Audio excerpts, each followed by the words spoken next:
Hey everybody, welcome back to the Siren podcast. My guest today is Lee Shambliss from the Prom Knights. He is going to be premiering a new song called Big League Chew from his band.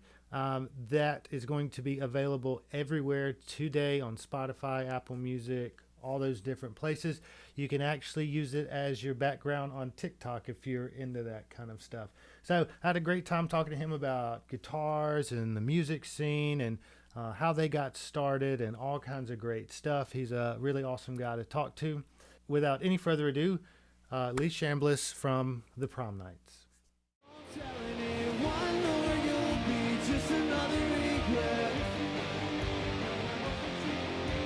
Dirty little secret. Who has to know the way she feels inside? These thoughts I can't deny. They sleep in talks will lie, and now I'm trying to hide, eating me apart. Taste this life out.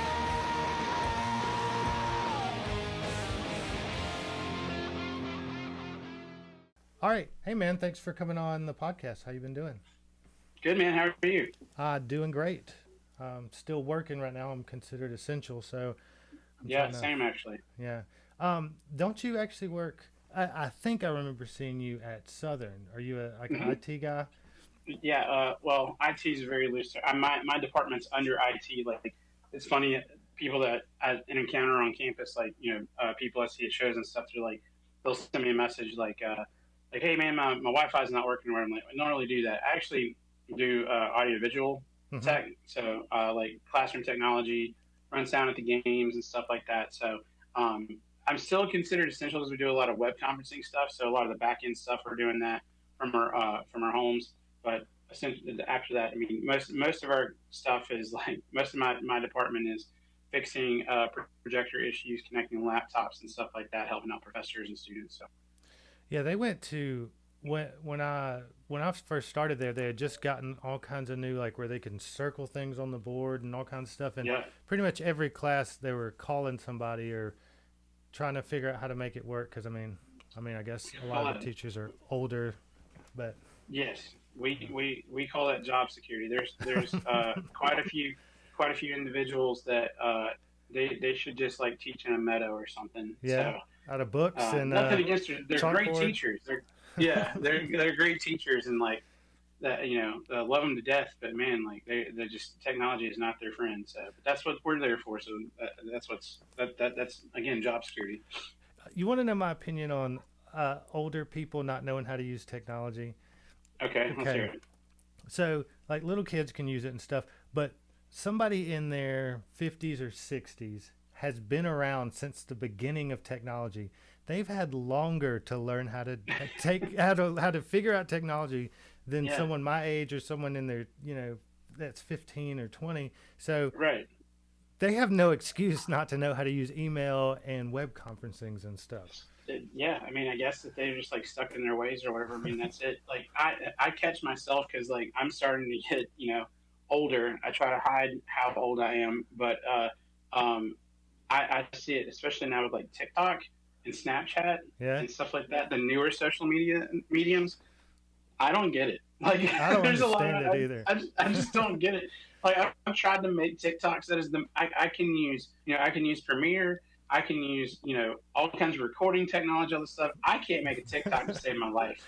And so, like, I don't understand Snapchat, how, it just confuses me sometimes. I'm a horrible Snapchatter. Like, I just am. Like, I don't really use it that often. But, I'm trying to, and especially, like, because when you're trying to build your brand or whatever, you're trying to be out in that. Like, the song is going to be on TikTok. And I'm like, what are we supposed to do with this? I don't know.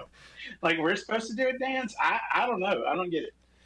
Man, I try, I got on Snapchat and I usually just open it up every once in a while to put on one of those filters and be like, hi, look, I look like a hot dog or whatever.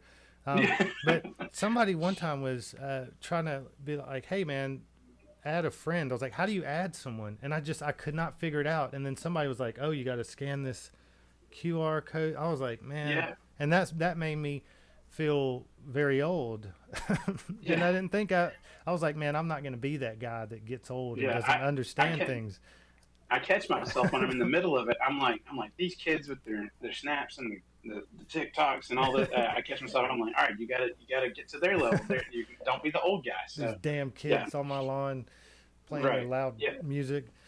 Look, the snap code got me confused too because apparently you can like screen save it or like do a screen. Look, I'm saying screen save, like I'm using Windows 95. Uh, what is it? Screen cap? Yes, take a screen cap and you can scan it in. I don't know how to do that, so I'm just like, what is your name on there? Let me type it out.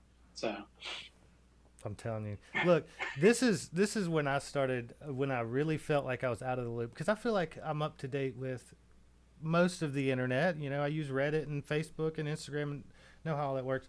But I was on YouTube the other day and one of the YouTubers was like, "Hey, I'm streaming over on Twitch." And I've heard of okay, Switch. I was like, "Oh, it's a yeah, gaming thing." And I saw that you do that too. But yes, so I went over to Twitch and I was like, I'll sign up for this. And I saw like Matt Heafy does it and like the guy from Dragon Force. I was like, oh, so it's not games. They do like other stuff on here too. it's anything, yeah, So I clicked on it and I was like, you could see people talking and stuff. And I was like, oh, cool, I'll subscribe. And it was like $5 to subscribe. I was like, what yeah, the hell is going on here? And that's when I started looking around and there's all kinds of buttons and just stuff all around the screen. And I was like, yes, I feel like one of those 60-year-old people trying to use Facebook when all the other people are like, here's your top starred comment with 20% credits and this coin goes hmm to. it's so yeah. I'm still trying to figure that one out myself. Like even though I do it, I mean, like I just do it because I have most of the gear that I need, and I'm playing video games anyway. So if there's a way for me to make some cash off of it, sure, I'm gonna try to be the most efficient as I can on that. So now what you see is like they release stuff and they send out emails and everything. I read it and I'm like, I don't understand what this is. And then people send me things like the bits. That was the like one of the few things that I saw is like it's one of the other streamers that I watch calls it stripper money because it's literally like you pay money to get these things called bits from because Amazon owns Twitch and you basically pay them and you get like this digital currency and you can like chat and like put it in their chat and do that or you can pay them direct and the sub thing is like yeah it's $5 you get the streamer gets 250 Amazon gets 250 but you can follow them like no problem but yeah, like some of these like crazy streamers that have like thousands and thousands of subscribers, they have to like do different stuff with their chats and things like that. But man, these guys will subscribe to people just to get specific emotes, like literally like emoticons, to just get that like badges of honor to try to do that kind of stuff. So, um, and then yeah, like the people where like the top like dono or whatever, like donation person or whatever, like they want to be at the top of the list, so they do that. So it's I don't have anybody like that. So yeah, I just have some friends that, they're like, oh, I still have like some friends that I think just feel sad for me that they're like, oh, well, I have a Prime account, so I'll just give you my Twitch Prime because I don't really use Twitch. So here, have that, and they'll just like every time I go live, they're like, "Is it still active?" All right, cool. Here's 250. So every 6 months, I get like $100 from Twitch. So Hey, I mean, for playing games, that's not bad. $100 is $100, man. Yeah. It is what it is. Um. So what do you play on Twitch? What's your? Uh, right now, I'm playing Call of Duty Warzone, and it's fun to watch because I mean I just get so salty about it, and I'm not good at all. I did get my first win this past week. Wasn't on stream. Wait, no, I was on stream, but nobody was watching. So I got Of zero view course. count. Yeah. So I clipped it. I was able to clip it and send it out and be like, "Look, I swear I won." And so that was fun. But no, most people. I actually. So I use a voice mod. So like I like do a bunch of like dumb voices and stuff, and just like it's more like they always say like the three things you need to do in order to be successful as a Twitch streamer is be really good at a game, or a girl, Yeah. or Yeah. just entertaining. So I'm trying to hit that third one because I can't do the other two. So, but yeah, and then I cut my teeth as a Dark Souls streamer. So I had a bunch of friends that were like, "Dude, you should stream Dark Souls because if you've never played it, it's a super difficult game. That's like it's got like a cult following, which it really doesn't. It's a great game, Mm-hmm. but it's so hard, and the learning curve is like there's not really a lot that they tell you or anything. So if you go like at any point in time on Twitch, you can type in like blind run Dark Souls or whatever, and those are the most fun. That's whenever somebody doesn't have any idea what the game is and they're going through it, and the game is so freaking hard. So it's just people getting frustrated and dying, and like, yeah, but it's great. I'm not trying to dissuade anybody. Everyone should play Dark Souls, but that's how I got my start. So that then I became an affiliate, and then I just kind of do whatever now. So Yeah, I've seen. Always wondered what people were doing, like when they would just watch people play video games, and I've I haven't actually gotten into watching people play video games. But yeah, what I have watched is like one time a video popped up for like world record Super Mario beat in like yeah, 7 minutes. So I clicked on that. When you start clicking on things on YouTube, they start adding in things, and right, people literally will like what they do is like, here's what I do is I play Super Mario Brothers 2 and beat it, and they have like, I guess it'd be like any percent or without yep, like glitchless and things like that, and people will like beat Super Mario 64 in like 10 minutes hmm somehow, and that stuff's pretty entertaining. Like I saw Dark Souls, somebody, I've never actually played the game, but somebody just ran through it without getting any kind of armor or anything. They just like ran through that the whole game. that was my friend. Oh. So my friend, his name is Zane. He's from Mississippi. He's from right down the road in Pedal. He actually I pulled it up today. He has the world record for any percent no wrong warp. So it's basically like the longer version. There's a glitch in the game where you can warp to like the end, and he did it and like smashed the record. So he's like on like the thing. We're so proud of him. Like he's been playing. He's been the Dark. He's the one that got me into Dark Souls. So he did that. But yeah, if you like that, there's a channel called Games Done Quick, Yeah, and that's all they do. that's what Yeah, I it's saw. all speed runs. Yeah, Yeah. it's all speed runs. And yeah, he got to actually go to Games Done Quick and do and show like kind of how he does it and all that stuff. So Here's the games that I've been playing recently. I've played Borderlands 3. Have you played that? yep, I I like haven't played it. I I played the all the Borderlands games. Those I'll just Yeah, sit there and play that. And then also like anything Bethesda. I'm not really an yeah, online gamer. I tried to play Call of Duty, and I legit tried to get good at it. Like I practiced at it. I played it all the time, and I just never got anywhere close to it being fun to me. So I couldn't. it doesn't matter how good you think you are. There's always gonna be somebody better. Like every time. Like I used to do that. Like before online gaming like got really big, or before I had like capabilities to do online gaming a lot. I was I would like play it with my friends or whatever. I just like kick the crap out of my brother and like everything, right? And I'm like, oh, I'm great, whatever. And then come to find out he's just bad. And then I'd go and like try to take my talents elsewhere and just get smashed everywhere else. So now, yeah. So I mean, it is nice. The streamers that I watch, I try to watch to like actually pick up on like like tips and like how they play the game to see if they do well. And even like some of the best streamers out there, they still run into the same issues that I run into. So I'm like, okay, it's not just me in certain cases. Now, that's not to say that I'm anywhere close to these guys, but they still are not like knocking down wins after wins after wins in like battle royales and stuff. So it's wild. But yeah, Borderlands. I played the first one. I played the second one, and I love the art on it. I love the gameplay. Love the voice acting. That game's great. I just whenever I just didn't get Borderlands 3. I don't know why. So I may pick it up on like Steam sale or something. Yeah, I went and got the one that comes in the tin that's got all the DLC. Oh yeah, yeah. There's certain games that I have to physically go and buy. The Oh yeah, actual, absolutely. yeah, um, that and all the as soon as they made. Well, I didn't get Fallout 76 because everybody was just like, "Don't get this It game, was don't play trash. Yeah, like it was so bad. Like I saw it and I was like, this is just Fallout 4, but not good. Like without it's any just people like in it." It's just yeah, I was like, this is weird. And then because they did the same thing, Bethesda did basically the same thing with like when they did Skyrim, or everybody's like, hey, if you just like make Skyrim online, they're like, yeah, sure, we got you. And they did Elder Scrolls Online, and everybody's like, wow, you ruined it. Way to go. I didn't We'll play that catch one you at either. Yeah. yeah. So I didn't play it. I just saw gameplay of it and taught the friends that played it. I love Skyrim. I dumped so many hours in Skyrim, and then I was like, well, this would be cool. And then I saw it and I was like, this looks bad. This looks really, really bad.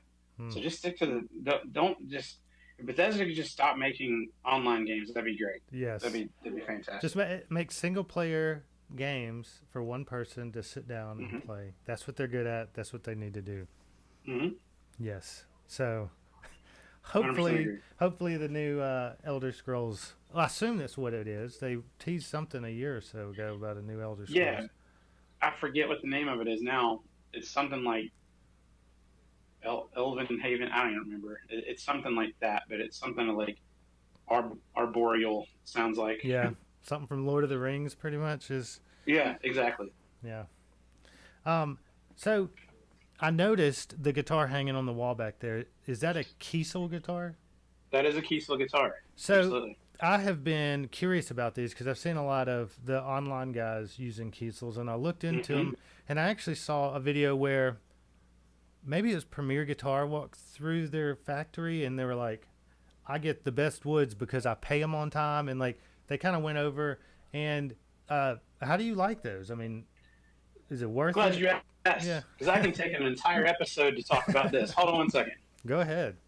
So I started playing guitar when I was 15, and I had been like upgrading guitars ever since. Like, my very first guitar my dad got me was a Fender Squier. It was one of his old ones that he had updated.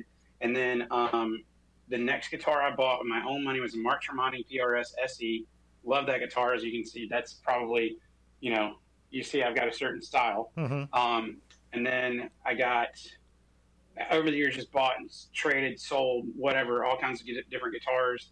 The one that I was using in the Prom Night, the first one I used in the Prom Nights was I had an Epiphone Explorer, the Thunder Horse, the Silver Burst one, and then I bought Chris Shiflett's signature Telly, and then Evan Williams, the guitar player in the Prom Nights, the other guitar player, he started dabbling in guitar building, and so I had seen the name Kiesel before. I didn't even realize at the time that Kiesel was basically Carvin rebranded. Mm-hmm. And my buddy had bought a Carvin. BJ Henriquez? Yeah. I used to play in a band with him. He bought a Carvin a number of years ago. I was like, oh, Carvin's, that's those old dude guitars, like whatever, blah, blah, blah. It's like, where is BJ? BJ is in San Antonio? He's somewhere in Texas. Last time I talked to him, he said he was going to Germany or something. I ran into him at a bar, and he was like, this is my last night. I'm moving to Germany. Yeah. And I haven't seen him or heard of him since. He went to the Air Force, graduated, was literally like in Langley, Virginia, like doing like intelligence work. Moved to Germany for a bit. I think he was in Portugal for a little bit. Like did like all of his all of his tour and all that other stuff. Stacked his cash, whatever, and he was like, "All right, bitches, I'm out." And then like now he's just like working for some. I forgot. I actually saw his wife, who played volleyball at USM recently, and she came in for like some sort of like, I forget what it was, but some sort of event, and she was there, and I spoke to her and asked what all was going on. So yeah, somewhere in Texas, I think. So that's where he always said he wanted to end up, I think. So, but anyway, so he bought a big, nice like 7 or 8 string something or another. So I remembered the name, and I googled it, and I went on YouTube, and they did there's this really awesome 5-part series of them doing the shop walk like you were talking about, and I just watched it. I was like, wow, these are like incredibly well made guitars, and I bought one without even playing one. So like, and I've done that a few times, but like I typically don't ever do that. And to buy a custom guitar, I've always wanted my own custom guitar, and so I was like, man, this is cool. I get to pick out like pretty much every option. So that's what I did. So this is my Kiesel SCB6. It's a mahogany body. It's a neck through mahogany body, maple neck, walnut top. So what you see here, you got to kind of get in there. That's not a black stripe. That's actually the top, the walnut top. They stripe it. So like that's where the top wood meets the body wood. on that bevel and makes that. Pearl white with gold hardware is just my Jimmy Jam forever and ever and ever. So, but yeah, man, I love it. I feel I bought another guitar this past week and it wasn't a Kiesel and I felt bad. I felt like I was cheating because I feel like it's just a waste of money. Yeah. So, But I mean, I also don't have like 12 grand. I mean, $1,200 to throw around at one or more. yeah. So what kind of pickups did you get in there? Is it? So Kiesel has their own. So these are the Kiesel lithiums that are in there. Uh-huh. At the time, these were like the hottest output that they had. That was kind of like their signature pickup that goes in every guitar. I liken them to. I mean, like most of the high output like DiMarzio and Duncan stuff. They're a little bit brighter than like say like a JB, Mm-hmm. but I'd say I mean I don't know. They're up there with like burst buckers or whatever. But I mean, as far as passives go, I mean, they're hot. I had a 7 string that I bought secondhand, and I put their a newer pickup they have called the Thorium, and it's way hotter. And I would like to eventually get one with that, but I'll probably just build another guitar and then put it in that one and have this one, setting up too. So, Yeah, I like it, but man. yeah, I love it, man. This thing you throw it in the single coil mode. So like the 5-way switch is not actually this isn't a 3-way, it's a 5-way. So that's how you do the coil tap is in between. Oh, that's So cool. like that's the 1, 2, 3, 4, 5. So in 2 and 4, you basically turn these into split coils. And man, like right here on the neck split, sounds just like a Strat. It's insane. That's awesome, So man. yeah, thank you. I like it. So what do you do? Like you tell them what color you want, what shape, or they're like, here's a shape, pick what color, pick what the wood, or how's that work? So if you go to their website, which the website's a good place to start, but the owner Jeff Kiesel, he actually has a big long thing, or he has a catchphrase that says "Call my guys." So if you want it, basically like you kind of use the builder to kind of get an idea and know what you're looking for or whatever. And like the sales guys, I work with a guy named Mike Jones that works there, and I sent him an email of like a picture. I'm like, hey, I want it to look a lot like this, but this is the changes that I want to make to it, yada yada yada. And he's like, yeah, sure, man, no problem. Like the only thing is like there is no like this is what it's going to look like. It's like you put in this and that's it. They don't have a builder. Yeah. So it's funny that you asked me about it and I'm like gushing about it, but then I have to tell you the other part is one sec. If you go to search Kiesel guitars today, it's not going to be a good time. So Oh, I saw something about. I figured you were Yeah. going to ask me about it because you're like, hey, what about that Kiesel? Like, I was just heard about curious. all that? I was curious about Kiesel guitars because I saw that video and I've seen a lot of people play them, Yeah. and I thought that was a Kiesel when I saw some of Mm-hmm. the videos. But I did. Now that you say that, I didn't read the article, but somebody said something about him having to apologize for something. Oh yeah, dude. It's a bad time to be Jeff Kiesel. Look, I will be the first to say Jeff is kind of a dick. His sales guys. I remember working with Mike. I was like, wow, this guy's kind of a dick. But I also used to work at a music store. I've worked in retail. I've worked in customer service. I get it. Like, if I can only imagine the horror stories they have to deal with. Imagine like, I mean, you've been to you're a musician. You know what it's like to go into into like a Guitar Center or C&M. Shout out. If you go into any of these guitar stores around here on a Saturday, people ain't got nothing else better to do except for go in there and crank your amps to 11, never tune the guitar, grab a Floyd Rose off the wall. They have no idea how to play it, and then they just proceed to play Smoke on the Water the worst way possible. Now you take those people, and then you give out a toll-free number that says, hey, call my guy, and your catchphrase is, call my guys and build a guitar, and we'll tell you how much it's going to cost. You can only imagine how many times they probably get a phone call that's just somebody just like, yeah, I mean, like, I want this, but like, I really, blah, blah, blah. And they're just asking for dumb stuff. So I'm sure it's very frustrating. Now, I liken Jeff to like the soup Nazi from Seinfeld Yeah. because it's like take it or leave it kind of thing. He very much has a take it or leave it mentality. And the thing is there's a Facebook group that I'm a part of that's like Kiesel Carbon guitar owners. And so that's where I like started really learning like all all about the process and how, like, how good the guitars are and what people actually have to say about it. And I mean, like, dude, we're talking like a minuscule percent that people are just so butthurt about certain things about their guitar. Well, this last time that happened, this guy built what I thought was an ugly guitar in the first place.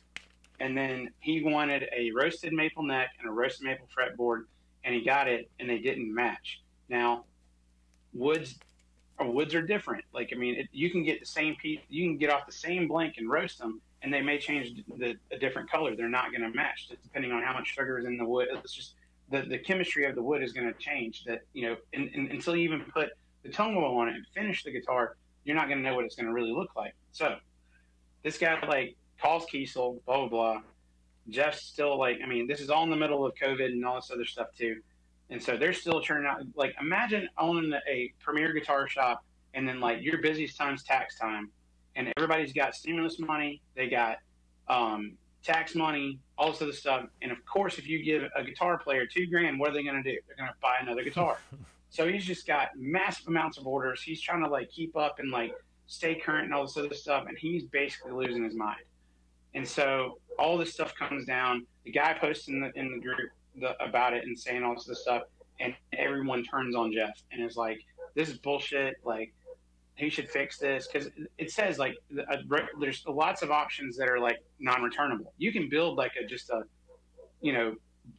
bread and butter guitar, and you can get it like I think it's like a 30-day trial or something like that, and you can send it back and they'll refund you. But if you get any like premium options, it's non-returnable. So if you're like, man, I want this like crazy quilt, whatever, blah, blah, blah, they're like, non-returnable. It's yours if you do it. And so, but the roasted neck option was a $200 restock fee. So the guy could have paid a $200 restock fee and get him to rebuild the neck or whatever. But then like Jeff, like basically they lambasted him. And then all these other people, you know how the internet works, jumped in the group and just started attacking. This guy made like this skating YouTube video, which if it's that British dude with the long hair, half of that video is bullshit because the timeline's not right. He just wanted to try to like make it sensationalized, but it's not. So, and now here's the thing: Jeff apologized. Him and the customer like did that. Kiesel actually changed like some of their stuff. They're like the roasted stuff is not even an upgrade anymore. You can just get it, and you can pick what color like non-roasted, light, medium, dark, and it's no charge. And he's all the time like going up on prices because like, I mean, wood is a natural resource, so if it's like depleting, it's going to go up in price. But for me, and like there's a lot of guys that I talk to personally that are like, look, this is way over the line. I'm not buying another Kiesel. I was like, dude, all right, I don't eat Chick-fil-A because they hate gay people, and so like and I have gay friends, and I was like, if they catch me like eating I don't even like Chick-fil-A. That's the thing. So like it was easy for me to do that, but then like all this stuff comes down and I'm like a huge Kiesel fanatic, and I'm like, damn, that's crazy, like like just look the other way kind of thing.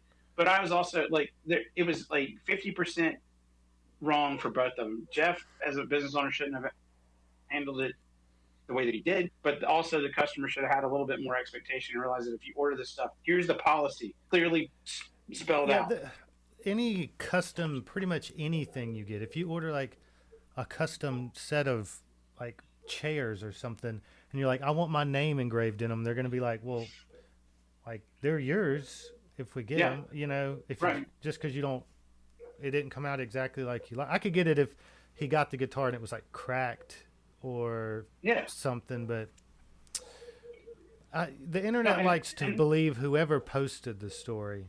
Like, so if the guy, like whoever posted is always the good guy most of the time on the internet, and people hate Gibson.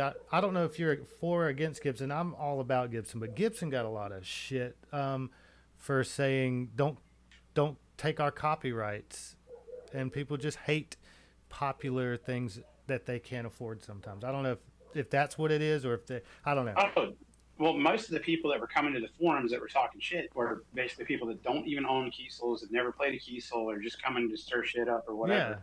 Yeah. And the guy, the long-haired British guy, I don't even know his name is, but I'm looking in the background, and I have a hard time taking criticisms about like custom guitars whenever the guitars that he has hanging up is like some shitty BC Rich and like Floyd Rose like Ibanez, and like the one centerpiece is his one Gibson Les Paul and his Marshall half stack behind him. I'm like, yeah, dude, you're a real shredder, I'm sure. So like, and he's like, I even like your guitars, but like I would buy. I'm like, no, you wouldn't. You can't afford it. Like your mic sucks. You need a haircut. You look terrible. No, I'm not.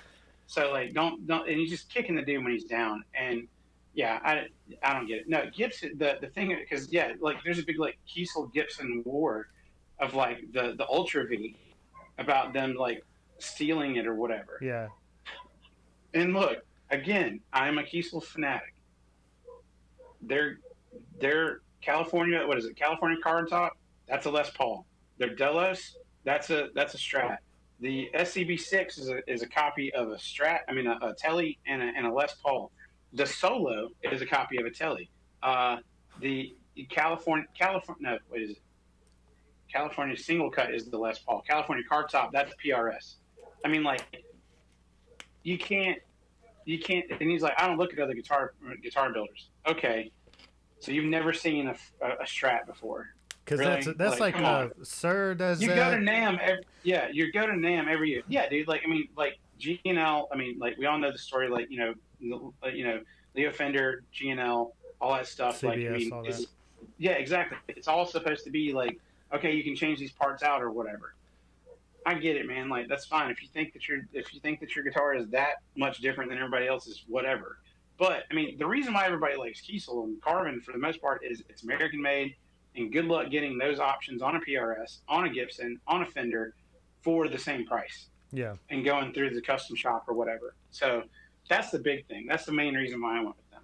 But well, so you showed yours. This is my guitar that my wife bought me. So I'm a big fan of Back to the Future, and you probably know where this is going already. So I'm a big fan of Back to the Future, so I always wanted the Back to the Future guitar. And it's not the exact Back to the Future guitar, but it's really close. It's a Memphis. Memphis got the F-hole sound here. So satin. My wife got it when we got married. I didn't even know. She was just like, here's your Back to the Future guitar. So that's awesome. Yeah.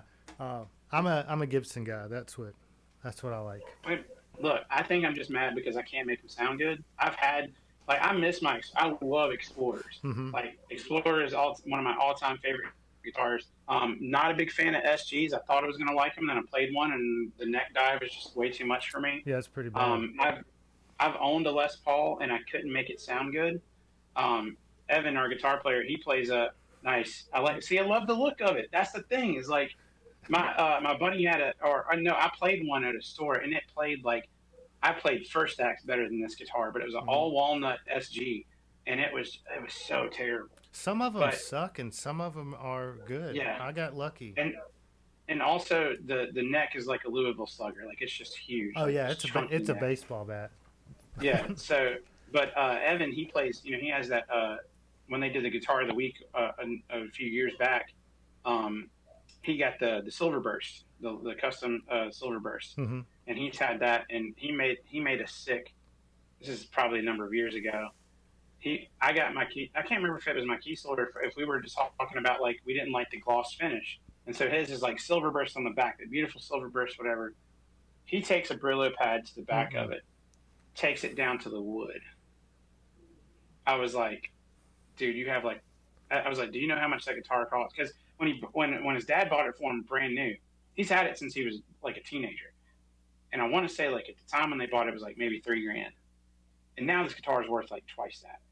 And I was like, dude, you just scrubbed the paint off of $6,000. I want to get up and walk out of here right now. Yeah, dude, no, but that's the thing. And look, I'm of the belief now, mind you, if anything ever happens to my Kiesel, I'm gonna lose my shit. But I wanted something that is gonna be. I don't want all this like ornate stuff that's on those. You see these like beautiful Martins with all that. Dude, I was on Reverb today. There's some Gibson. You've probably seen it. The Red Dragon. Have you seen this? I haven't. I've seen those like PRS ones with the dragons on them and stuff though. So yeah, that's an actual like that's the custom shop stuff for that, and they started like $10,000. But like no, this one apparently was carved out by like some like luthier that had been working at Gibson for a long time, like carved the back out of this hollow body or whatever. Did all these like ornate carvings for to make it look like a dragon on the back, and the back of the neck was like dragon scales, all this like hand carved inlays, and with this big thing, $150,000 guitar. I was like, why? Why would you? Because I mean, like that the scale stuff on the back that's not going to play well. And I was like, I just don't get it. I Like don't know, you don't. man. So I'm of the belief like, and I mean, Evan's guitar is a workhorse. It weighs as much as a coffee table. I mean, it is. You're not going to hurt it. It's so funny. He's got a sticker on the back of it that he got. I think he got it from when he was working. I think when he was working at Walmart or something. It just says heavy. It's just this like caution sticker that says heavy, and it's so heavy. They like, are heavy, yeah. Yeah. So I mean, it's not chambered, nothing. It's just dead weight. So. Yeah. See, when I play live, I play Epiphone Les Paul. So I have like 4 or 5 of those that I play, and they're heavy. But I play those because I'm not going to bring my good stuff to a bar. There you go. Yeah, that's fine. So, oh man, I was gonna not play my Kiesel at a particular bar because they still smoke in it because it was in the county up in Jackson, and I was like, I'm not bringing my Kiesel. No, I was like, it's gonna come out a different color. yeah. I was like, I'm not gonna do it because I have a white one, so I'm like, it's gonna come out like cream, and I was like, nah, I gotta do it. Like I love it too much, so I did that. But no, I feel you on that. Well, that's how I felt with my ES. The Back to the Future guitar. Well, Yeah. I've been married for 3 years, and I was so, because it's expensive and it's really nice, and it's one of those things I've always wanted. So I would always leave it in the case, and then get it out just every once in a while because I was scared I was going to bang it on something or drop it. And then it probably, I don't know, a month ago, I was like, I've had this thing for 3 years sitting in a case. I'm just going to get it out and leave it out, and if something happens, then it's better than it just sitting in the case for the rest of my life. So I had to get it out. The best thing that can happen is it just happens. Like if something like if Don't you say knock it. it over or something, dude. It's like it is when it finally happens. You're like, well, all right. So I remember talking about BJ. He bought a brand new. We had only Charlemagne only played I think 2 shows. The first show that we ever played, he got in a brand new guitar. He just got in like this really nice like LTD. And I remember his girlfriend at the time was sitting in the chair, and she turned, and dude, he is not even like he's barely played this guitar, and he turns and it knocks the guitar stand over, and he just goes, "What the fuck?" just loses his mind, and then he just like calms down or whatever. It's fine. It landed on the carpet, but it was just like I don't know, Breaking it in, I guess. Yeah. Oh yeah, that's one way to do it. Look, so your guitarist, if it is the guy I'm thinking, which I think it is, I had Shelby Kemp when I was at Southern come in and they recorded a song. And the name of their band, I think they just threw it together to come in and record. Like I had to do it for class or whatever. And they were called Awkward Science. But he came in and he had it was a Les Paul like that, a Gibson Custom. And I remember he had like a Hughes and Kettner, like the light up blue. Yeah, that would definitely be him then. Yeah. And I remember I walked in there and I put just a Sennheiser 609, whatever those guitar mics. 609, yeah. Yeah. Mm-hmm. And I put one of those on his cab, and I went back and I was like, I'm gonna have to adjust this and do some stuff. And I turned it on and listened to it, and I was like, this is fucking perfect. I didn't have to touch the mic. I didn't have to touch nothing. I remember just going, this dude has the best fucking tone just straight out of the box. I didn't have to touch it. I didn't have to adjust the levels, nothing. It was just it's so funny. Perfect. We matched amps for the longest time. So that would have been back whenever we were first starting out. Well, just starting out with Evan, because Evan he's actually not the original guitar player. But whenever he came in, we both bought the same thing. I had an old, as a matter of fact, it's still in my closet. I had a started with a PV Classic 50 that my dad gave me, and then he had, I can't remember what he had to start with. It was some half stack, I think, like some ridiculous. Yeah, he had the one that was in the Hemlock case. I don't remember what it was, but we're like, look, man, we're gonna be playing all these gigs. Like, I ain't loading that shit. So he was like, yeah, you're right. So we went with the 212 cab, and then the Hughes and Kettner 2 Meister 18. which is a pile of garbage, by the way. Is it? Like I know it's yeah, dude. Both of ours shit the bed. Like it's got this weird like tube monitor, tube nanny bullshit on the back of it. I tried to change my tubes, changed them, turned it on, and it just sounded like it was like Nintendo like 8-bit sound. It was Yeah. weird, and I mean like, it was just standard tubes. And I mean like I've changed tubes and amps countless times, and you just reseat it, whatever. But if it doesn't like it for some reason, if it thinks it's out of phase or something, nothing. Also, every foot switch that ever shipped with that amp broke. Like we at the music store, we had so many come back, so it was rough. But they sounded great. Don't get me wrong, they did sound really good. But yeah, that was that. Yeah, that was them. I never even knew about that project, so that's crazy.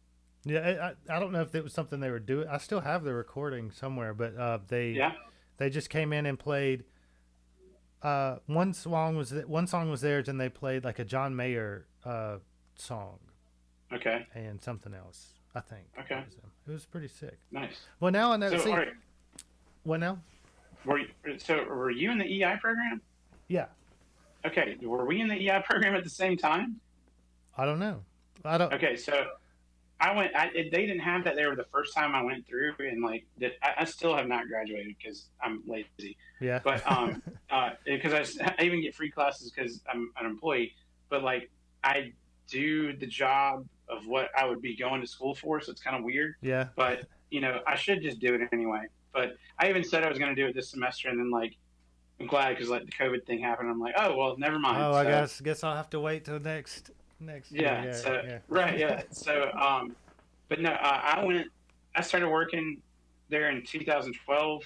So it would have been like 2013, 2014-ish. Yeah. That I was in there. That's Okay. when I was.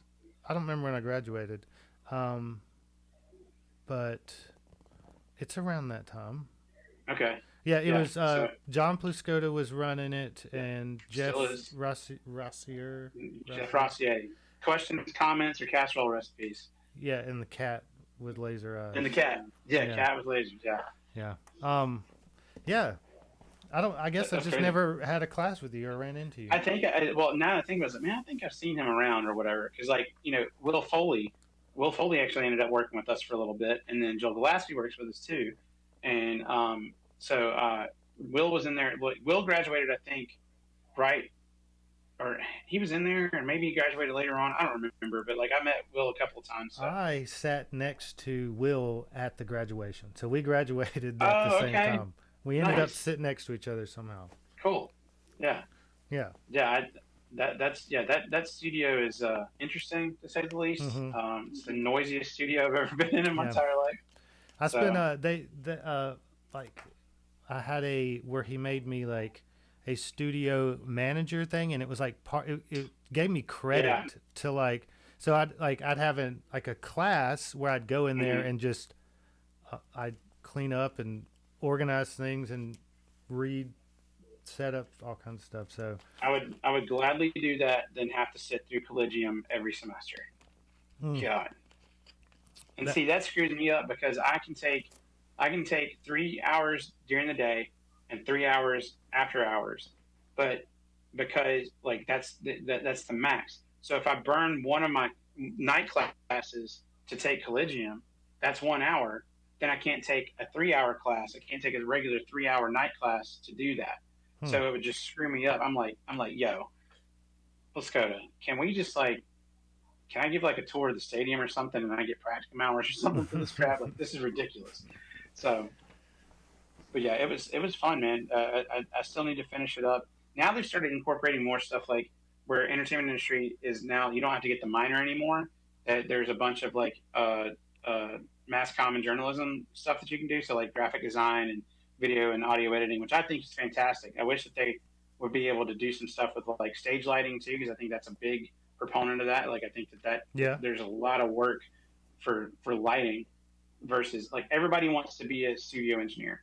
Of course, everybody wants to do that. I didn't. I wanted to be a front of house engineer. Like that's my Jimmy Jam. Is like making live sound really good. Hmm. So Well, do you do that? Isn't that what you do though? Kind of, but like for Yeah. classes or? yeah, so for at USM, like I run, my team runs the audio side of things for graduation. Like graduation is the big show. Like that's graduation and football games are pretty much like the biggest ones because we have the most attendance at those. Basketball games are close, right behind that, and then just various events and stuff like that. It depends on where it is on campus, but for the most part, yeah, like that's what got me hired in. Is my boss, the great Ken Owen, good dude. He'll tell you he's one of the top 500 bosses you'll ever have. So he called me. I got fired from my last job. I worked at Centos, which was one of the worst jobs I've ever had for Yeah. 5 years. They fired me, and it was the best day ever because I got a call. I was about half a bottle of Jameson deep, and he calls me. He was like, as a matter of fact, he got me this belt for Christmas last year, and it's got all these different. It's a championship belt, and he's got all these different sayings on here, and one of them says, "Do not pass go," and what that means is he knew that I was pretty hammered, and he was like, "Whatever you do, don't take another job before you talk to me." He's like, "Do not pass go, do not collect $200." I was like, "Sure, man, like whatever." So they like helped me out. I had to wait a long time, but before I did that, I worked with before Gulf South Productions, Gulf South Productions with McClellan and all them. I worked for that and did a few shows with that, and then I've been at USM ever since. And then obviously we're with the Prom Nights, we're all in house, so I'm very meticulous about that, and like I like making it sound really good, and like whenever we do the private shows and stuff like that. But most of the time, it's whenever we go to venues, they've got a front of house guy, and we just patch in. So you run everything with the Prom Nights, like mix everything yourself and then just run it out, or are you letting them handle it up front? So if we're doing like a private show or something like that, like like a private party or a wedding or something like that, believe it or not, we do get asked to play weddings. We run everything. Yeah, we got front of house and then we have our monitors. So like I'll mix that. But when we go to venues that have their own front of house, then or they have a front of house engineer, like for instance, our home stage is Brewski's. Eves has got us programmed in there, but we have a split snake. We just split it, and that's it. So I get, he runs all the mics, all of his mics. We use all them, and then he just runs into us. We plug into our rack that goes to our in ears, and then he takes that other side of the split and it goes to front of house, and he mixes that. So super convenient. So most of the places that we do that, and we're set up in 45 minutes. So That's awesome. yeah, it's great. Talking about weddings, I was in a cover band well, I quit. I had a baby last year, so I took some time off. So I got out of that band, but playing weddings is a pretty sweet gig. Like you show up, everybody's like, "Hey, this is fun. We're all having a good time. There's food." They pay you really well most of the time. The last wedding we played, it was a bunch of people there. They're all in a really good mood, dancing to the songs. And when we were leaving, the father of the bride came out and he says, "Hey man, the freezer back there is full of beer, and I'm not taking it home." And literally had a dolly stacked with like cases of Yingling and a couple other kinds of beers stacked to the top and filled up the back of my Explorer with cases of beer. And then he said, "See all that pizza?" Because they ran out of good food, then they ordered pizza after the party. And he said, Man, this is a hell of a wedding. He said, "Y'all take the rest of that pizza." So I had like two boxes of pizza, and the back of my car filled up with beer, plus the pay. So I mean, it was legit. What? So Jackson, Jackson. You said you guys have been in a band together. Yeah. So I think it was Jackson's first stint with us, like because he just started this past year. The first gig that we did was a wedding with him.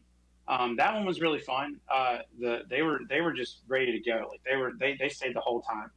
And I can't remember if we did two weddings back to back and then the Brewski show. I can't remember how it went. No, we did the wedding, then Rick's in Starkville, then I think another wedding. And that second wedding, this one, it was a strange one. The bride had like the father of the bride apparently had this friend, this older guy that was like a DJ. Yeah. And he was like, "Yeah, I've got all this stuff." I was like, "Okay, well, I mean, if you want to bring it or whatever, sure." And so like I think the bride was just trying to like appease like the dad or like this guy or whatever, and he ended up like DJing like most of the thing. We had already gotten paid, and she didn't care. So like we were supposed to start playing at like 6 or 7, I can't remember. And then at 8, she was like, "Yo, we're heading out, so like you can play as long as you want to, but we don't care." And I was like, "This check's still good, right?" She's like, "Yeah, you're fine, like whatever." I was like, "All right, cool." So we're like, wrap it up, and so Jackson's over there like with a napkin full of shrimp, like just trying to like, oh, we're done. And then yeah, we had beer at the end. The crazy, not the craziest one. Well, no, this one was kind of crazy. They're the bottling company. A friend of the band, she had to have us. Like it was one of those like I could have literally named my price and she would have paid it. And I felt bad about it. And she was like asking like, "Can you do X, Y, Z or whatever?" And I was like, "Yeah, sure." I was like, and I made this horrible dad joke. She's like, "Well, how much would it cost to like play some music beforehand or play the music like during the wedding, like on your phone or something like DJ it or whatever and like announce stuff?" I was like, "Oh, I said it out loud. I didn't type it. I said free 99." And so like free, it's just a bad joke that I have. And so the next day I get a Venmo for $400. I was like, "Yo, what is this for?"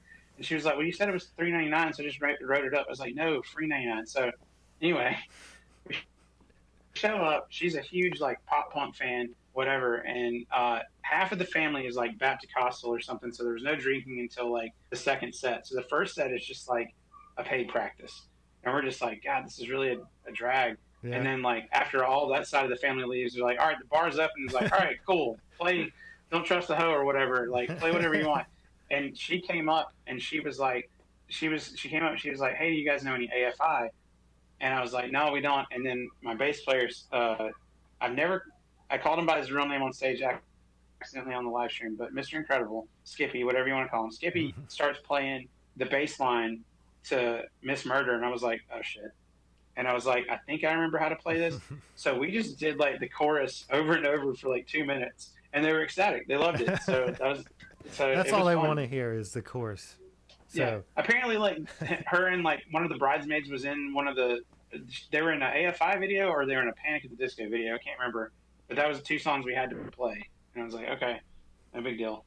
So see, what I like about the Prom Nights is y'all play every cover band that exists in the world right now. They all play the same songs. It's "Pour Some Sugar on Me," "Hey Little Thing, Let Me Light Your Can of Cuz," that song, and then they all play. Man, don't talk shit about the Black Crowes. They're hey, good. I'm not saying it's a bad song. I'm just saying that they all play that. Yeah, and then right. you guys come out and you're playing Fall Out Boy, and like there's all like it's almost like there's an 80s group kind of vibe that people play 80s music. Then there's like the older music before, like the 90s and back, and then y'all come out and y'all are just playing like pop punk cover songs. Yep. That to me that's refreshing. I like that. I like that there's so here's the whole like people ask me, and it's a long story, so it takes a while. So like when people ask me at the bar or whatever, like, "Man, how'd y'all get started?" I'm like, "All right, sit down, whippersnapper. Let me tell you." So I've been wanting to do this band since like when I first heard Fall Out Boy. I was like, "Yo, this shit's awesome!" Like blah blah. Like back when like Mugshots was like the bar, not a chain of restaurants.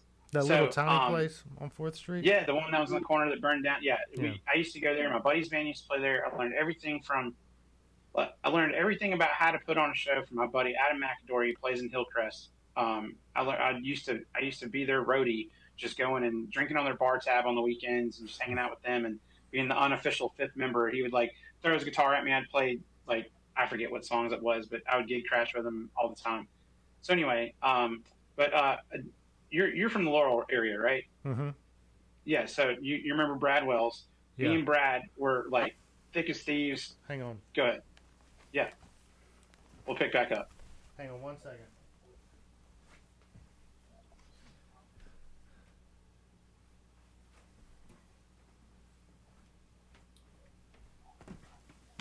Oh, man. So Brad Wells had this guitar that he played in Burning November and a few other bands, and he wrote all over this. So he's got like writings, things, I don't know what they mean, kind of, and people signed them. So sorry to interrupt what you're saying, but no, you're good. So he at Laurelpalooza one year, he smashed a guitar, and everybody lost their mind because it was like real rock stars in Laurel smashing guitars. He played another show called we opened up for them, and it was an acoustic show when he was in Burning November, and somebody was like, "Smash your guitar," and I was like, "Hey man, don't smash that. Give it to me." And he was like, "Ha ha ha, funny." And then after the show, he walks up and he was like, "Here you go." And I was like, "Are you fucking kidding me?" And he was like, "Nah." And he gave me this guitar, and I was like, "Okay." Then he walks up and gave me the case. And this has been my, like, I've had this guitar the longest. I've played it the most. It's just a Yamaha. Yeah, I don't know. But speaking of Brad Wells, so this is one of my treasured guitars.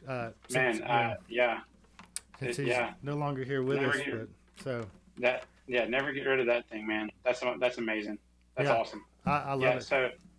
So Brad and I were roommates, and we actually discussed starting the Prom Knights team. He's like, "Yeah, it's a cool idea," or whatever. He's so laid back about everything, and so like he could sing, the phone book, and his styling was like that. Look, man, I stayed up last night playing, just playing along to songs from Waiting for Brantley. I love Waiting for Brantley, Mm-hmm. like that. Like I stole my guitar tone from Sammy big time. Like I don't care. Like I Yeah. told him straight up, I was like, dude, first day of graduation, that record. That so I know Brad wasn't on that one, but I mean even the first record, because like my buddy's van, Small Room 9, they used to all travel together or whatever, and so Mm-hmm. like I'd known him through that.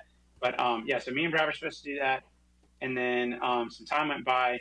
I was a DJ at Brewski's for a while. They wanted to change the format on Thursdays, and the manager came to me. He's like, "Hey, I'm not going to do a DJ on this Thursday that you have booked, so you can do whatever you want. You just can't do that." I was like, so like, and I think it was like the first Thursday that like school started back. And I was like, "You want me to go up here and play acoustic, like to 400 people on like 50-cent drink night? No, absolutely not." I was like, "Can I start a band?" He's like, "I don't get what you're saying. Don't understand about you can do anything else." I was like, "Okay, cool." So I put a blast on Facebook. I was like, "Hey, I've already got the set list. This is a paid gig. Who wants to play this?" And so Ryan Flores, who plays with Carter Road, was playing with Carter Road. I think they're still playing. So Ryan Flores, who was on bass? Caleb, Caleb Harrington on bass. My little brother was the first to respond for drums. He had already been playing this playlist that I had on Spotify forever, so we were all pretty caught up. Scott Wallace was doing vocals, and myself was, doing the backing vocals and rhythm guitar. And so we started practicing, made the gig in like 3 weeks. So 3 weeks time, we got like maybe 2 hours worth of music, and it just kind of evolved from there. But the reason why I wanted to do the set list that we have now is, yeah, I was at the bar and I'm watching, like, in all respect to US are literally like the godfathers of cover bands. Like US, Molly Ringwald's, like I've learned a lot from just watching them of how they interact and how they do things. And like, hell, I wish I had their budget. Their video walls and all Yeah. their crazy production is awesome. And if you ever meet him, like Kelly is one of the nicest guys in the whole world, the front man for US, one of the nicest dudes ever. And so we're talking or whatever, or we're at the show, and I look down the front row at Brewski's, and I see all these college kids, and they don't know the first word to these songs except for the choruses that they heard on Glee. Like literally, that's what it is. You got to think about, like, at this point in time. So we started in 2014. At that time, the 80s are now 30 years old. I mean, there's a change in the guard. We skipped the whole other era, which is 90s pop rock, which I love too. Which there's a cover band called the Holodecks that they're awesome too, and they skipped that. Like that doesn't even work at Brewski's really. It works in other venues, but it's like there was this change. I'm like, dude, like I get it. These are classic rock songs now, but these kids don't know all these. And so every song that we play, they know every single word, and that's what we try to do. Is we try to do these sing-alongs. So it's like, the stuff that people were coming home in junior high and like seeing on like TRL or whatever, Yeah. like that's the change of it. And then we even incorporate like some newer songs, like, and do like the punk goes pop versions of them and stuff like that. So that's where we fill the gaps, because like not all of the pop punk and emo stuff back then will work. We've eaten shit many times playing songs that we thought like, oh man, I love this song, and then they're like, what is this? It's like Taking Back Sunday, you nerd. Like, come on. So Dude, I saw speaking of Taking Back Sunday, I saw Taking Back Sunday the day Where You Want to Be dropped. And yeah, This when Adam Lazar had the longest hair possible, and this guy he swung his microphone probably 20 feet away from him, swinging it like this. Yeah. He throws it straight up in the air, like all the way to, it was at Warped Tour, those little stages set up. He goes all the way up into the air, and he claps his hands. He goes and catches it on time. He was just like, and then started saying, I went, holy shit, this guy's not fucking around. Anyways. No, they're great. I saw them at the Civic. It was Taking Back Sunday and Let Live, which unfortunately you can't see Let Live anymore because they broke up. But he's in like Fever 333 or whatever, and I don't really like him. But anyway, yeah, I was like, yeah, do the mic twirl thingy, and like he did it all the time. I was like, I mean, this is like, it's like soccer mom Adam Lazara at this point, but still, I mean, like they're still super good. Yeah. So, yeah, it was a lot of fun. Jackson does it, and I love it. So like Jackson, with the Holly Rogers, he's behind the kit. He's like, man, I want to get out there and do stuff. He doesn't use a wireless mic. Like literally everything else on stage is wireless, except for his microphone. And we do like the Haley Williams, like wrap it with gaff tape to make sure that whenever he's slinging this thing, it doesn't come off. Yeah. And so he's doing that. We were playing a show in Baton Rouge a couple months ago, and he's swinging it, and this drunk girl tries to get on stage at the same time he's doing this like mic twirl, and I saw it happen. I'm talking about an inch from disaster. It was like, dude, she was about to get just Sparta, just boom. I was like, all right, Jackson, maybe don't do it in such close proximity. Yeah, he did that when he was playing with us in that cover band. We played the older style music, but he would do that. Yeah. It was kind of cool seeing someone do the mic spinning trick while singing Bruce Springsteen. So that's Yeah. You never see that. Yeah, that's yeah. I can see that. Nah, man, dude, I will tell you, glad that you got to have him as a vocalist, man. That dude is a phenom. Like, he just, it's so funny. He's great, man. Yeah, on the song, we recorded with our buddy Zach Keel over in Hammond. He just got his shop named and everything. It's the Flower Shop Studios. He's a fantastic producer. And we go in his room and we do that. And Jackson's like, Jackson, he's like super timid and like doesn't realize how good he is, So he's like, yeah, like, man, I think I'm just gonna like warm up a little bit with like just the verses or whatever, and then like we'll go and do the chorus or whatever. So he hits like the first line, and Keel is like at the computer, and he just turns and he's like, he's fucking good. I was like, I know, right? And he was like, yeah, I'm stealing him. I was like, no, you're not. It's like, not yet, not yet. And so when he does the chorus, Keel literally stops the tape and he puts his hand in his head in his hands like this. He was like, where have you been? He's like, you wrote this? He was like, yeah. He's like, you need to write for other people. He's like, immediately gets on his phone. He's like, I got to send this to people, like trying to send it to like the manager for like state champs and like all this other stuff. And I'm like getting him like, wait, hold on a second. That means we have to keep writing stuff at like this level. Cause like we've had all this time to write or whatever. And like Evan's been sitting on this guitar part forever. And then Jackson just comes out and kills the lyrics, kills the vocals. And then adding all that stuff that Keel added to it, it was just this like, it just kept progressively getting better. And I'm just like, wait, the next time we have to start here. Like, what are we going to do now? So he's just, I've tried to tell that kid, and he's a kid. He's the youngest guy in the band. And I've tried to tell him, like, dude, you don't understand how good you are.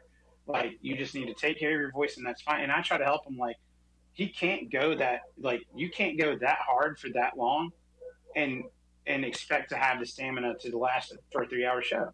You just can't. Well, I mean, like, what's his name from First to Last? He's now Skrillex. He blew his vocals out because he hit them so hard all the time. Yeah. Oh, go and listen to like I say what you will.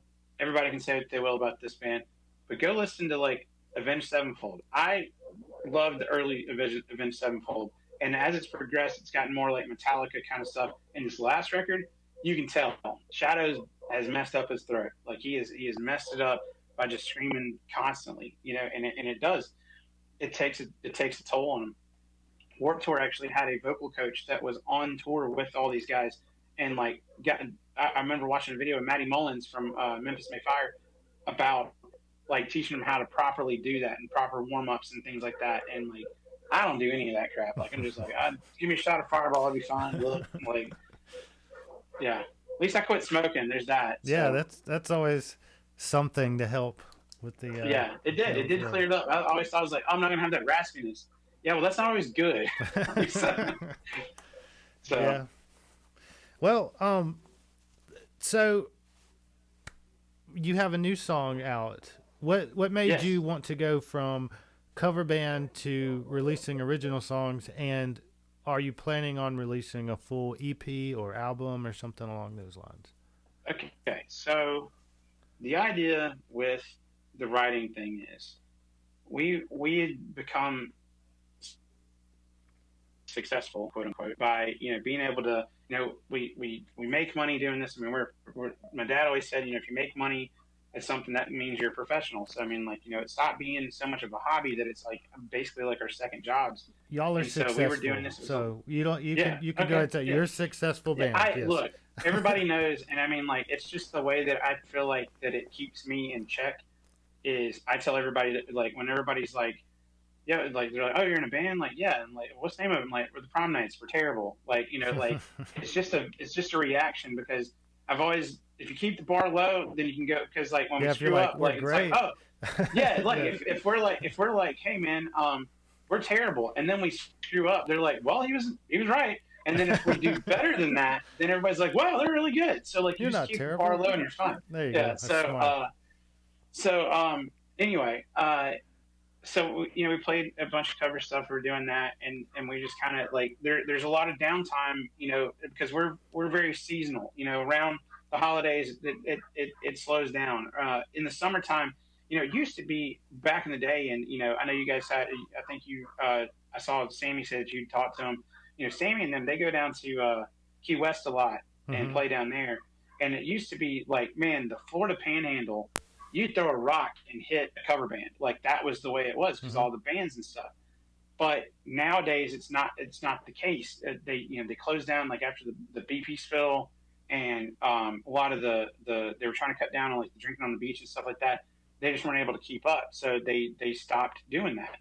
And we actually cut our teeth at one of those in Fort Walton Beach, the Swamp. If that place would open back up, I'd still be playing there. But we cut our teeth doing that, and then we just kind of when we started doing all the private shows and everything, it's like, all right, well, this is cool and everything, but like, man, what if we actually put something out? People like are saying, they like it or whatever. Like, what if we write some stuff? So we started messing around, and we all just kind of we've all been in original bands before, and it was one of those things like when you're young, it's like, oh, we got to try and make it, blah blah blah. Like we need to put this out, we need to tour and all this other stuff. And we were all just like, man, we just want something we can be proud of, Yeah. and that we can look back on and be like, man, we did this thing, we did this cover band for a while. We paid some bills with it, got some really nice gear, and like whatever. Like we did the damn thing and made some great memories. But like also like now we have something physical, tangible that we can show our kids or grandkids or whatever. And be like, look, I wasn't a loser this one time. So when we wrote Big League Chew, like Big League Chew's actually been in the hopper for a couple of years. And then when we changed vocalists, that's whenever it really just like it just lit a fire when we started writing. And so when we did that one, it was like, okay, we did that. And then we were doing a bunch of shows back to back to back to back. And we're like, okay, when we slow down, we're going to write. And then we did some more writing. And then now we just basically ping ideas off of each other because now we're all locked down or whatever. Yeah. I'll record a part. Evan will record a part, whatever. We'll send it back and forth.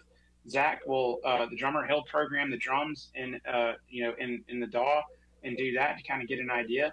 And now, I mean, like even when we go to Keel, that's all programmed drums you're hearing. But he's so good at it. But Zach writes all. I mean, like our drummer Zach writes all the parts, and then we just map it out so exactly what we play, and it sounds fantastic. So, do we have? Yeah, we've already written another song. We played it live at the Live from a Safe Distance show. It's called a Nintendo 6x4. We've got another one that's in the hopper. We've got enough for a full album, but what we're finding is a lot of people are having success with just releasing singles right now. it's so expensive to put out to track an EP, write everything. It's very time consuming to do that. And what you can do is basically write a single, track a single, produce a single, put out a single, and then eventually you can be like, all right, this collection of singles is now an album. Yeah. Because and it's just the way that digital music is now is, people are, it's I gotta have this music right now. There's certain, look, call a spade a spade. It's pop punk, man. This stuff is over. It's heavily produced. It's copy paste a lot of stuff. Whatever. We play it live. We do the energy is the live part of it, and then a lot of the studio stuff is I don't like using like things when we play live. I don't like using stuff that we can't replicate. We don't play with tracks. We will never play with tracks. Mm-hmm. That's just a thing. We just don't ever want to do that because to me, it's like if you can't, there's 5 guys on stage. If we can't replicate that sound on the stage, we shouldn't be doing it. So, for the studio purposes, is like, when we go to studio and we write that stuff, it's like you want that energy to be there. But the thing is like with the singles and stuff like that, nobody's really looking at that like wax record or anything. Nobody's gonna buy Big League Chew on a wax record. I want more people to be able, like, look, we're so dumb about it. The Spotify thing is botched. We were going to try to get playlisted on that. I'm using CD Baby. I have no idea what I'm doing because, like, it's just like, okay, the first one's a wash. All right, whatever. We'll figure it out the next time. But then I was like, okay, well, since this is a wash, let's just put it on SoundCloud for everybody to hear now. Because I don't care. Like, I don't care. I'm not trying to get rich off of it. Like, we just think the song's badass. Dude, we were all like, got chills when we heard the Big League Chew first time. For me, it's the first song that I've ever helped write and recorded myself. And I'm how old am I? 35 years old. 35. And it's the first time. I've been playing guitar for 20 years, and I've never done a professional recording, and that was my first one. So I'm, like, ecstatic about it. So now we've got the bug. We're like, man, if this one's that good, like, can we still do it? So we're going to do, like, singles and do the digital releases and stuff like that. And eventually if somebody asks for, a physical release, then we'll consider it. But it just doesn't really make a whole lot of sense in how much money it costs to put that out, So we don't want to really do anything like that. But yeah, we're gonna keep churning along as best we can for writing originals. Yeah, I think that's the case with a lot of the bands that a lot of the bands that I've had on recently. We've talked about that, and like Chad released a new album, and then he said, I'm doing 5 music videos. So instead of just, dropping here's an album, and then it fizzles out after a couple weeks or whatever. So instead of doing that, he's dropping like a music video, and then you watch the music video to check it out. And then a few weeks later, month later, he releases another one. And, Fall Out Boy did that with Save Rock and Roll. They released a video for each thing. And then I was talking with Hearsay Replay, and they were kind of talking about, you can't just make an album anymore and be like, here, buy my CD. It's you put it on there, and then you go on Apple Music or Spotify, and you just click on the one that has a star by it, because that's the so you listen to that one, and then you keep shuffling on. So it's kind of hard to. So if you release one at a time, and especially with how I can say affordable, it's depending on who you are or whatever, but relative to how much it costs to make a music video 10 years ago, and how much you can get. You can make them with your phone now, or just how, y'all had a video from those Busy Bee guys. They make pretty good stuff. I don't know how much they cost, but that looked professional, That was a promotional trade. They were like, hey, you guys have a lot of fans. You guys need a video, and we're still trying to get into the concert photography. And so we took a shot on it. I literally saw Corey that day, and I was like, hey, man, we're playing a show later. You want to just like come and shoot some or whatever, because they had just kind of getting started. And man, like him and Michael Peerboom is like, I've known Michael for a long time, and we've been in the same circles or whatever. And I had no idea he had like really trained in on all that stuff. And he's really got a talent for that video stuff, and a lot of really creative like photo stuff too. Like he's really good. And they kind of span the whole gamut of like doing creative stuff, commercial stuff, whatever. And then we did our promo video, the one before that, with our old singer. We did that one with Ted Williams. with Heritage Photography, and he's worked with some like pretty big bands doing music videos and stuff like that. So we've already reached out to him about doing a music video coming up whenever we're able to get out and actually do some stuff. So I mean, obviously the song's called Big League Chew. It's got some baseball references in it, so we're wanting to do like a baseball themed video. Me working at USM, I'm going to try to beg and plead and pull some strings to see if we can get into Pete Taylor Park. We've got a friend in a Major League Baseball player that used to play at Southern Miss named Matt Wallner. Matt and the band have a fun relationship where he hit like a grand slam against somebody, sent us like to the next round of the playoffs. And I tweeted from the band account. I was like, "Yo, Matt Wallner, for that grand slam, gets a +1 for life, like pre-cover +1 for life." And so he was like, "Big bet." So like he said, he replied to us. I was like, "Oh my god, he replied to us." And so then, you know, he declares for the draft early because he's so good. He was just such a stud. And so he declares early or whatever. And I remember I was coming home. I had to drop my wife off at the airport. And I was coming back to play a show that night. And I get a tweet from Matt Wallner. And he's like, "Yo, is this still good?" I was like, "Of course, man. Like, my word's my word. Like, whatever." So he came up to the show and like we shook hands and everything. So it'd be super cool to have like him, Brian Dozier, who still lives around the area, Jonathan Papelbon still lives around the area, like some Major League Baseball players to like show up and like do like maybe a spoof of like the Sandlot or something like that. Oh yeah, that'd be cool. So yeah, that's kind of the idea we're going for on that. But we want to have all of our, you know, I say all of our fans, our tens of fans. We want to have all them in the stands and stuff, and like, you know, especially now, man, everybody's so ready and raring to go and hear live music. Jesus, man, I want just the shittiest well whiskey and Diet Coke and the loudest possible band, worse than anything in the world right now. And like when we did that live from a safe distance thing, we did it at Brewski's, and it was so weird because I mean, like that's like when we play at Brewski's, it's a home game. All of our friends are there.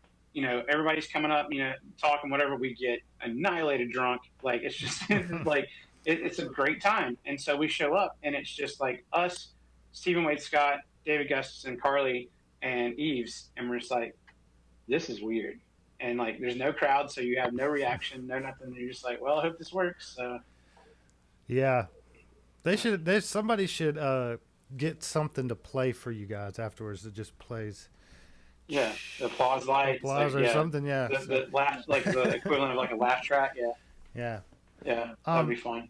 So the name of your song is Big League Chew, and so I'm gonna play it right here. Okay. So here is Big League Chew by the Prom Knights.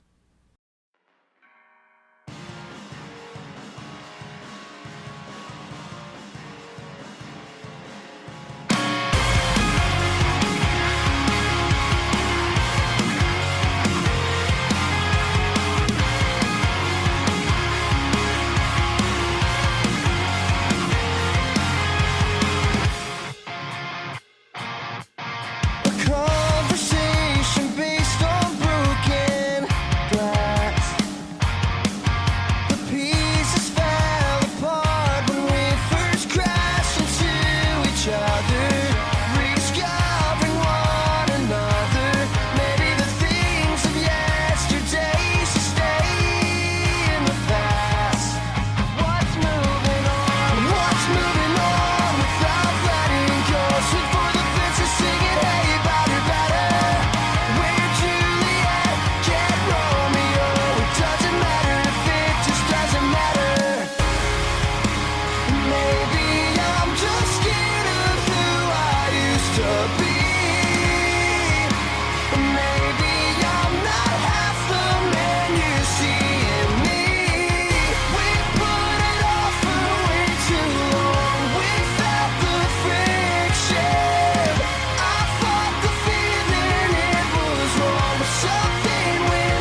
scared of who I used to be.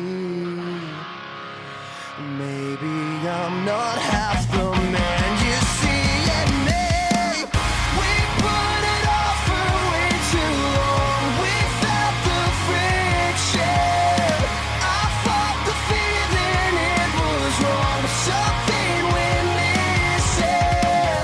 Words moving on. Maybe I'm just scared to see anybody better. Where you live, maybe I'm just scared. Doesn't matter if it just doesn't matter if peace is found. Maybe I'm just scared to reach out and maybe I'm just scared of who I used to be.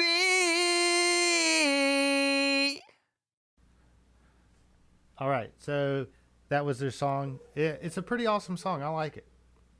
Thanks. Pretty great It's, song. man, when we did it, like, and it's crazy. Like when we auditioned Jackson and he was in there, like we're like, man, this guy's great. And then he starts writing this song and like putting the words to it and everything. We're like, dang, this song we're proud of it. Like that's the thing is like a lot of times like stuff that I like, there's playing guitar parts. I'm like, all right, that song's not any good anymore. I don't want to play it. And like I told Evan whenever he brought that guitar part to us, I was like, this is the one. Like this is the best one. So let's start with that. Not sure why I want to lead with that one, but that's what we're going to go with. So we did that one, and then Jackson took it to the next level.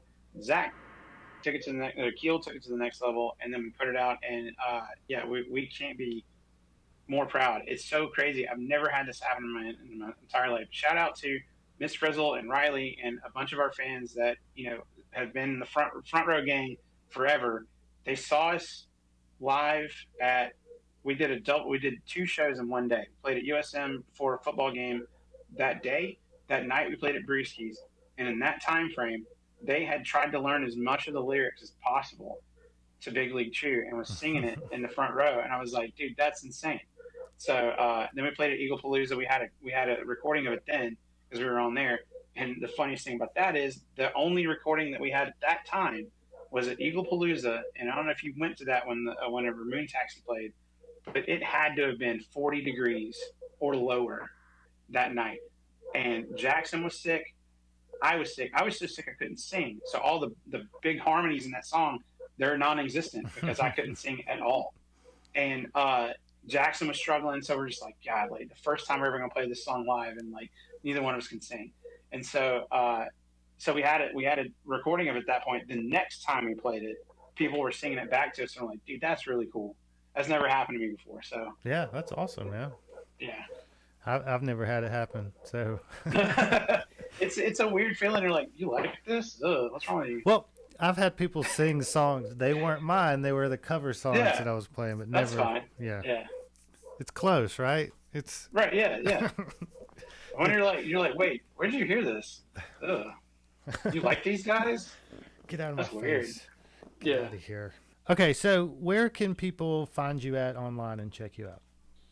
All right, so social media is the easiest way to find us. So Facebook, Instagram, Twitter.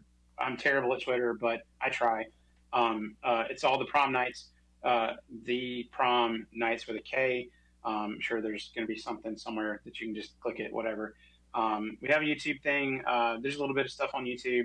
But as far as the music goes, today, our very first time ever on Spotify, Big League Chew will be on Spotify today. Apple Music. If you're whenever the bars finally open back up, Touch Tunes. I think that one's cool for some reason that we're on a jukebox. That is cool. Yeah, man, CD Baby. It's just like you just click every box, and I'm like, what is all this stuff? So we're like on Shazam. Like we're on Shazam. TikTok. That's the one. Like the TikTok one blows my mind. Like I just don't. I can't wait to see what people do with their song if they make fun of us or whatever. I don't care. So they can go on and mimic the song. Yeah. Oh, okay. So like. Yeah, you can pick the song as like your background song, and so like that shows up now. YouTube Music, Amazon, Google, anywhere that you can get streaming music, you can get it. So it'll be on there. So check us out and spam it, like it. Dude, I'm not look. I respect Justin Bieber's method of telling people to go and just play it in the background, just put it on repeat, get them plays up. Yeah, because we get paid. So whatever. Yeah, just I put don't it on care. play, turn your phone all the way down, and have your Yeah, work you day. don't have to. You don't have to actively listen to it. We just need you to play it. Just That's all. play No, it. I'm Yeah. kidding. But no, it'll be there. And then, like I said, I really want to do a music video of it, so we'll be talking about that. But yeah, we're active on social media, man. Send us a message. Chat it up with us. Let us know what you think of the song. Cool. All right, everybody, go out and check out the Prom Nights on all those social medias. It's a great song. I really appreciate you coming on, man. It was really nice talking to you about all Yeah, kinds you of too, stuff. man. Really enjoyed it, man. Really good time, man. It definitely helps. I'm hoping this helps with, everybody that's holed up and locked down and everything else. So thank you for giving me the opportunity to come and talk to you, man. Oh yeah, anytime. If you ever have something new come out, you want to come back on, or just want to come on and talk about your Kiesel guitar, man, just hit me up. We'll do it. Yeah, we'll do part 2 for sure. Part 2. Awesome. All right, man. Talk to you later. Yeah, see you, man. All right. Bye.